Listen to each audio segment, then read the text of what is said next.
கிறிஸ்துவில் பிரியமானவர்களே, ஆண்டவராகிய இயேசு கிறிஸ்துவின் நாமத்திலே உங்களை வாழ்த்தி ஆசீர்வதிக்கிறேன். இந்த நாளுக்கு இந்த தேவன் நமக்கு அருளி இருக்கும் ஜீவ வார்த்தை ஆதியாகமத்தின் புத்தகம் 8ஆம் அதிகாரம் 1ஆம் வசனத்தில் இருக்கிறது. தேவன் நோவாவையும் அவனுடனே பேழையில் இருந்த சகல காட்டு மிருகங்களையும் சகல நாட்டு மிருகங்களையும் நினைத்தருளினார். தேவன் பூமி மேல் காற்றை வீச பண்ணினார். அப்பொழுது ஜலம் அமர்ந்தது. என கேட்கிற தேவனுடைய பிள்ளைகளே, இந்த நாளிலே தேவன் உங்களை நினைத்தருளி தேவன் உங்களை நிலைப்படுத்தும் நாளாக இந்த நாள் இருக்கிறது. நான் நிச்சயமாய் நம்புகிறேன், உங்களை நினைவுகூரும் ஒரு நாள், உங்களை நிலைப்படுத்தும் ஒரு நாள். இந்த 8ஆம் அதிகாரத்தில் சொல்லப்பட்டிருக்கிற வசனங்களை வரிசைப்படுத்தி பார்க்கும் பொழுது ஒரு சத்தியத்தை நாம் அறிந்து கொள்கிறோம். முதல் வசனம் இப்படியாக சொல்லுகிறது, நினைத்தருளினார். தேவன் நோவாவையும் அவனுடனே பேழையில் இருந்த சகல காட்டு மிருகங்களையும் சகல நாட்டு மிருகங்களையும் நினைத்தருளினார் என்று எழுதியிருக்கிறது. என கேட்கும் தேவனுடைய பிள்ளைகளே, முதல் வசனத்திலே நினைத்தருளினார் என்று எழுதியிருக்கிறது.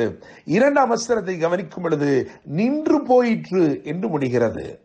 எனவே நினைத்தருளும் தேவன் உங்கள் வாழ்க்கையிலே நிச்சயமில்லாத ஒரு காலத்தை ஒரு முடிவுக்கு கொண்டு வரும் பொருட்டு எவைகளை நிறுத்தி போட வேண்டுமோ அவைகளை நிறுத்தி போடுகிறார். உங்களுக்கு விரோதமாய் ஆக்கிரமித்து சீறுகிறவைகள் எதுவாய் இருந்தாலும் அவைகளுக்கு விரோதமாய் தேவன் வந்து அவைகளையெல்லாம் நிறுத்தி போடுகிறார். பிரச்சனைகளை நிறுத்தி போடுகிறார். உங்கள் வாழ்க்கையிலே காணப்பட்ட போராட்டங்களை ஒரு முடிவுக்கு கொண்டு வரும்படிக்கு அவைகளை நிறுத்தி போடுகிறார். 3ஆம் வசனத்தை கவனிக்கும் பொழுது அங்கே நாளுக்கு நாள் வற்றிக்கொண்டே வந்தது என்று எழுதியிருக்கிறது.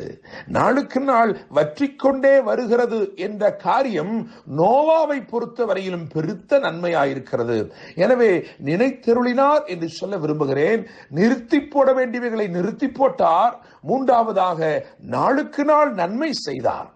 4ஆவதாக 4ஆம் வசனத்திலேயே எழுதியிருக்கிறது, 7ஆம் மாதம் 17ஆம் தேதியிலே பேழை அரராத் என்னும் மலைகளின் மேல் தங்கிற்று. என கேட்கிற தேவனுடைய பிள்ளைகளே, அப்படியாக அந்த 4ஆவது காரியமாக என்ன தெரியுமா? நிலைப்படுத்தினார். இது எங்கே தங்க வேண்டுமோ, எங்கே இந்த பேழை ஒதுங்க வேண்டுமோ அங்கே அதை ஒதுக்கி அங்கே அதை நிலைப்படுத்தினார். என கேட்கிற தேவனுடைய பிள்ளைகளே, எனவே நினைத்தருளினார். நிறுத்தி போட வேண்டியவர்களை நிறுத்தி போட்டார். நாளுக்கு நாள் நன்மை செய்தார், நிலைப்படுத்தினார். இவைகளையெல்லாம் கர்த்தர் உங்கள் வாழ்க்கையிலே தொடர்ச்சியாய் செய்ய போவதை நான் என் ஆவியிலே உணர்கிறேன். தேவனுடைய பிள்ளைகளே, நீங்கள் யோசித்து பாருங்கள். இந்த பேழை, அதாவது இது நிச்சயமில்லாத ஒரு நிகழ்வு போல காணப்பட்ட இது நன்மையான முடிவை நோக்கி நகர்ந்து சிகரங்களிலே நிலைப்பட்டது.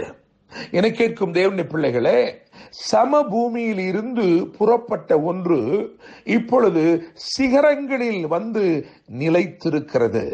உங்கள் வாழ்க்கையிலும் தேவன் இப்படியே எது சாதாரணமாய் இருக்கிறதோ அவைகளை தேவன் நினைவு கூறுகிறபடினால், அவைகளுக்கு தேவன் நாளுக்கு நாள் நன்மை செய்கிறபடினால், அவைகளுக்கு விரோதமானவைகளை நிறுத்தி போடுகிறபடினால், அவைகளை நிலைப்படுத்துகிறபடினால் இறுதியாக அங்கே பார்க்கிறோம், சிகரங்களிலே வந்து ஒரு பெரிய மேன்மை, ஒரு பெரிய உயர்வு அங்கே தங்கிற்று என்று எழுதியிருக்கிறது. என கேட்கும் தேவனுடைய பிள்ளைகளே, எதை ஜலம் புறப்பட செய்ததோ, காரணம் 7ஆம் அதிகாரத்தை நீங்கள் வாசிக்கும் பொழுது அங்கே எழுதியிருக்கிறது 17ஆம் வசனத்திலே, ஜலம் பேழையை புறப்பட செய்தது. ஜலப்பிரளயம் 40 நாள் பூமியின் மேல் உண்டான போது ஜலம் பெருகி பேழையை கிளம்ப பண்ணிற்று என்று எழுதியிருக்கிறது. அது பூமிக்கு மேல் மிதந்தது என்றும் எழுதியிருக்கிறது. மற்றவர்களுக்கு தீமையாய் இருப்பவைகளை உங்களை புறப்பட செய்யும் நன்மையாக தேவன் மாற்ற விரும்புகிறார்.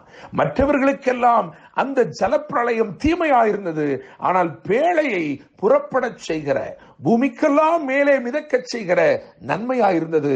அப்படித்தான் தேவன் உங்கள் வாழ்க்கையை கிரியை செய்ய விரும்புகிறார். என கேட்கும் தேவனுடைய பிள்ளைகளே, சமபூமியில் இருந்து புறப்பட்டது இப்பொழுது சிகரங்களில் வந்து நிற்கும்படி தேவன் செய்தார்.